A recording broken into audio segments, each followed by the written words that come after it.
खबर आप तक पहुंचाएंगे। कराची से सीवीओ पर फंसा जहाज हुक्काम के लिए चैलेंज बन गया। बहरी जहाज का टेल अब साहिल को छू रहा है। इंतजामिया ये बता रही है कि कफील अहमद इस बारे मजीद आगाह करेंगे। कफील बताइएगा।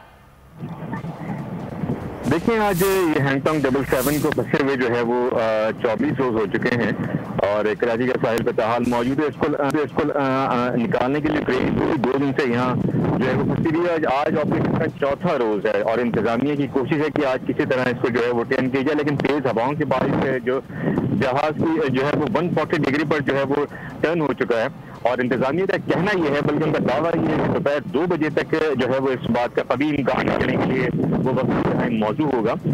लेकिन इससे कबल मैं आपको बताऊं कि वजारत बहरी उमूर जो है वो इसको अपनी तहवील में लेने के लिए अहकाम जो है वो साबित कर चुके हैं और स्पोर्ट जरा इस बात की जो है वो इंफॉर्मेशन करते हैं। उनका कहना यह है कि उन्होंने कप्तान पर इल्जाम आयद किया है कि जो टग बोट मंगवाई है वो निजी कंपनी से मंगवाई, जिसके बाद जो ऑपरेशन जो है वो अब तक जो है वो कामयाब ना हो सका। तो आज चौथा रोज है और अब देखना यह है कि जो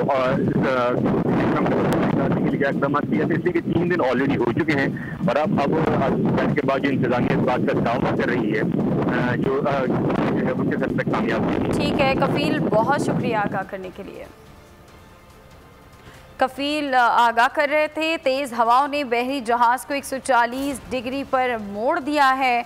कराची सीवीओ पर फंसा जहाज़ हुक्काम के लिए एक चैलेंज बन चुका है और आज आखिरी रोज़ है इस ऑपरेशन का। अगर आज भी कामयाबी नहीं मिलती तो उसके बाद 22 अगस्त को एक बार फिर से ऑपरेशन का आगाज़ किया जाएगा।